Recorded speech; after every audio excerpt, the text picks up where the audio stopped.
Big Boss season 7ல வந்து இன்னைக்கு பாத்தீங்கன்னா ஃபேமிலில இருந்து ஒவ்வொருத்தருமே டெய்லியுமே வந்துட்டு இருக்காங்க. அர்ச்சனா ஒரு தடம் மாதிரி போயிட்டு இருக்காங்கல்ல, அதாவது தாமேலே அதாவது தப்பு இருக்கு அப்படின்னு நினைச்சிட்டு போயிட்டு இருக்காங்க. யாராச்சும் ஏதாச்சும் சொல்லணுமே அப்படின்னு சொல்லிட்டு நம்ம எதிர்பார்த்துட்டு இருந்தோம். அவங்க தங்கச்சி ஒரு க்ளூ கொடுத்துருக்காங்க. அவங்களுக்கு என்ன க்ளூ கொடுத்தாங்க?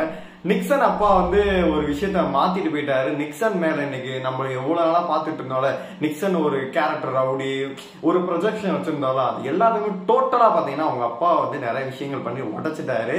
விஷ்ணு தங்கச்சிகள் அக்கா தங்கச்சி வந்து ஒரு விஷயம் பண்ணாங்க. அது என்ன பண்ணாங்க எல்லாத்தையுமே ஷோக்குள்ள போய் பார்த்தரலாம்.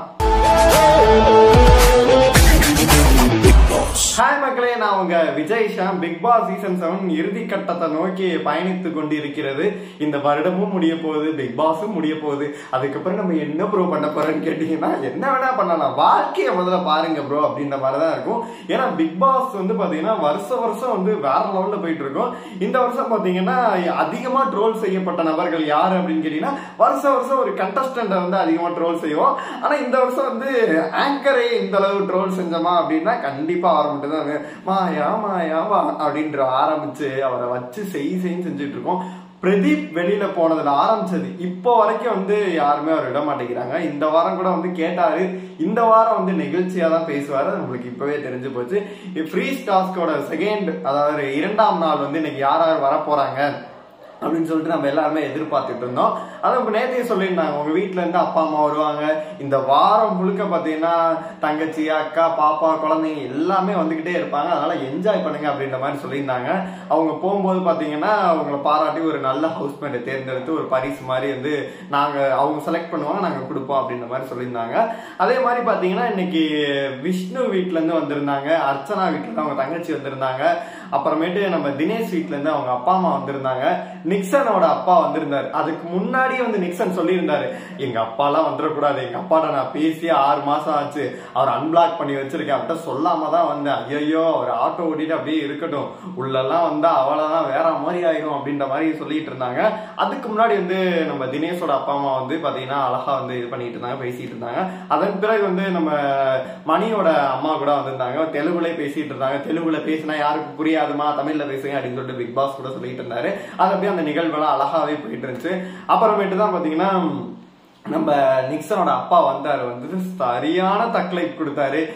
நாயோட கேவலமா அவன்கிட்ட கத்துவேமா, ஆனா எந்திரிக்கவே மாட்டான். இங்க நாய் வச்சு பிடிச்சாங்கல்ல, உங்க எல்லாருக்கும் ரொம்ப தேங்க்ஸ், இவனை வச்சு செஞ்சீங்க, நான் அவ்வளவு ரசிச்சு சிரிச்சுக்கிட்டு இருந்தேன் அப்படின்ற மாதிரி அவ்வளவு நிறைய விஷயங்கள் சொல்லிக்கிட்டே இருந்தார். ஃப்ளோல அடிச்சுக்கிட்டே இருந்தாரு, நிறைய விஷயம் சொல்லிட்டு இருந்தாரு.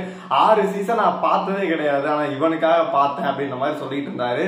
அவரை பார்க்கும் போது நம்மளுக்கு அப்படியே நிக்சன் பண்ணது எல்லாமே மறந்துருச்சு அப்படின்னு தான் சொல்லணும். நிக்சன் இவ்வளவு நாள் வந்து சொரிவீரன்ல ஆரம்பிச்சு ஐஷு கூட சுத்தினதுல இருந்து அது எல்லாமே பாத்தீங்கன்னா மறந்து போயிருச்சு. அவங்க அப்பா அதை பத்தி எல்லாம் இழுக்கவே இல்லை, இதெல்லாம் ஒரு கேமுமா, மன்னிச்சிருமான்னு சொல்லிட்டு அர்ச்சனாட மன்னிப்பு கேட்டதா இருக்கட்டும், ஐயா என்னோட தம்பி மாறிங்க அப்படின்ற மாதிரிலாம் சொல்லிட்டு இருந்தாங்க. எல்லா நிகழ்வுமே பாத்தீங்கன்னா அவ்வளவு சூப்பராகவே இருந்துச்சு. ஃபைனலா அந்த ட்விஸ்டான விஷயம் என்ன அப்படின்னு கேட்டீங்கன்னா, விஷ்ணுவோட தங்கைகள், அதாவது அவங்களோட சகோதரிகள் வந்திருந்தாங்க. அவங்க வந்து சொன்னாங்க, 1 மணி நேரம் உன்னை பேசி மயக்கிறாங்கல்ல, அது உனக்கு புரியல, சாரி கேட்டா நீ விழுந்துட்டியா, நீ எப்படி கேம் விளையாண்டுட்டு இருந்த, இப்ப எப்படி இருக்க அப்படின்னு சொல்லிட்டு சூசகமா நிறைய விஷயங்களை போட்டு உடச்சு விட்டாங்க அப்படின்னு தான் சொன்னோம். மாயா அண்ட் பூர்ணிமா இவங்கள்ட்ட மட்டும் ஜாக்கிரதையாவே இரு அப்படின்ற மாதிரி சொன்னாங்க. வர அப்பா அம்மா எல்லாமே பாத்தீங்கன்னா ஒரு விஷயத்த வந்து போகும்போது சொல்லிட்டு தான் போறாங்க. என்ன விஷயம்னு கேட்டீங்கன்னா, மாயா அண்ட் பூர்ணிமாட்ட ஜாக்கிரதையா இருங்க அப்படின்னு சொல்லிட்டு. எவ்வளவு ஒரு பெருமையான விஷயம் பாத்தீங்களா. நேத்து வந்து விக்ரமோட அம்மா கூட சொன்னாங்க, நீ வந்து மாயா பூர்ணிமா விஷ்ணுவோட வந்து ஜாக்கிரதையா இரு, அவங்க முன்னாடி ஒண்ணு பேசிட்டு பின்னாடி வேற போய் பேசுறாங்க, அதெல்லாம் பேசவே பேசாத அப்படின்ற மாதிரி சொல்லியிருந்தாங்க. இந்த வாரம் நீ தான் வெளியில போன்னு சொல்லிட்டு அவங்க அம்மாவே சொல்லிட்டாங்க. அப்புறம் வந்து விஷ்ணுவோட அக்கா தங்கைகள் பாத்தீங்கன்னா சொல்றாங்க, இந்த மாதிரிலாம் அவங்க பேசுறாங்க, பின்னாடி பேசுறாங்க, அவங்க வந்து மயக்கிறாங்க, அதனால வந்து அவங்ககிட்ட பேசாத அப்படின்ற மாதிரி சொல்றாங்க. நம்ம மாயா பூர்ணிமா நிக்சன் 3 பேரா தான் சொல்றாங்க. அவங்க தங்கச்சி என்ன பார்த்து முறைச்சுக்கிட்டே இருக்காங்க, அக்கா தங்கச்சி, அக்கா அப்படி பாக்குது, டெரரா பாக்குது அப்படின்ற மாதிரி. விஷ்ணுவோட அக்கா தங்க வரதுக்கு முன்னாடி வருது பாத்தீங்கன்னா சேலையை இது பண்ணிக்கிட்டு ஓடுது, போயிட்டு அவங்கள பார்க்க தேடி போகுது. அவங்க சரியான தக்கலை கொடுத்துட்டாங்க. அப்புறம் அர்ச்சனாவோட சிஸ்டர் பேர் என்னமோல நல்ல பேர் தான், அச்சுவா அதே மாதிரி பேர்ல தான் ஆரம்பிச்சிச்சு. அவங்க பாத்தீங்கன்னா அர்ச்சனாவை தனியா கூட்டிட்டு போய் உட்கார வச்சு பேசுறாங்க. என்ன சொல்றாங்க அப்படின்னு கேட்டீங்கன்னா, அக்ஷயா நல்லா என்ன பேசுறாங்கன்னு கேட்டீங்கன்னா, நீ வந்து துணிப்பெட்டியை மட்டும்தான் தூக்கிட்டு வெளியில போகணும், பணப்பெட்டியை எடுத்துட்டு போக கூடாது அப்படின்ற மாதிரி சொன்னாங்க. துணிப்பெட்டியை மட்டும்தான் தூக்கணும், வேற எந்த பொட்டியும் எடுக்கக்கூடாது அப்படின்ற மாதிரி சொன்னாங்க. என் கிரகம் நீ எல்லாம் எனக்கு அட்வைஸ் பண்றேன்னு சொல்லிட்டு அவங்க சொல்றாங்க நம்ம அர்ச்சனா. இருந்தாலுமே அவங்க சொல்றது 100க்கு 100 உண்மை இருக்கு. ஏன்னா வந்து வெளியில நடக்கிற விஷயங்கள் அப்படியே உள்ள சொல்லக்கூடாது, அந்த ரூலோட தான் அமைச்சிருப்பாங்க உள்ள. அப்படி இருந்துமே நம்ம அம்மா இவங்க எல்லாம் என்ன பண்ணுவாங்கன்னா கண்டிப்பா சொல்லிடுவாங்க.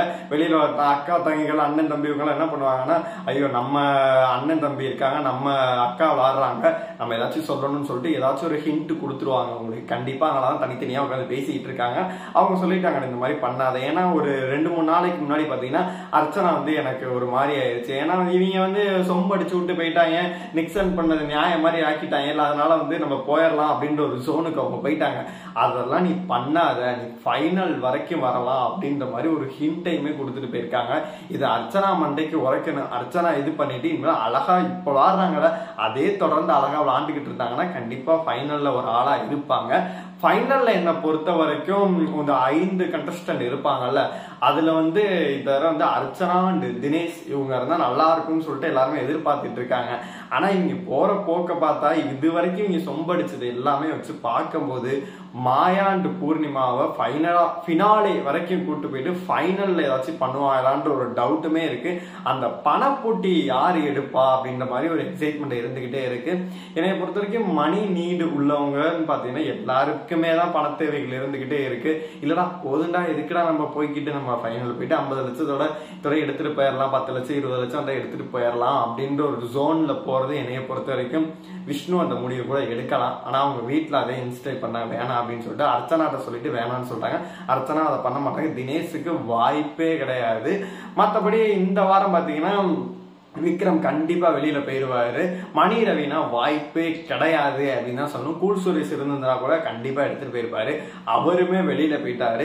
இந்த வாரம் டபுள் எவிக்ஷன் இருக்கா இல்லையா அப்படின்னு தெரியவே இல்லை. ஏன்னா இந்த வாரம் 3 பேர் தான் நாமினேட்டே ஆயிருக்காங்க. விசித்ரா பாத்தீங்கன்னா இப்பே டாப்ல இருக்காங்க. விக்ரம் தான் இப்போ வரைக்கும் லாஸ்ட்ல இருக்காரு. ரவீனாவும் ஒருத்தர் மட்டும் வெளியில போகணும் அப்படின்னா கண்டிப்பா வந்து நம்ம விக்ரம் வெளியில போயிடுவாரு.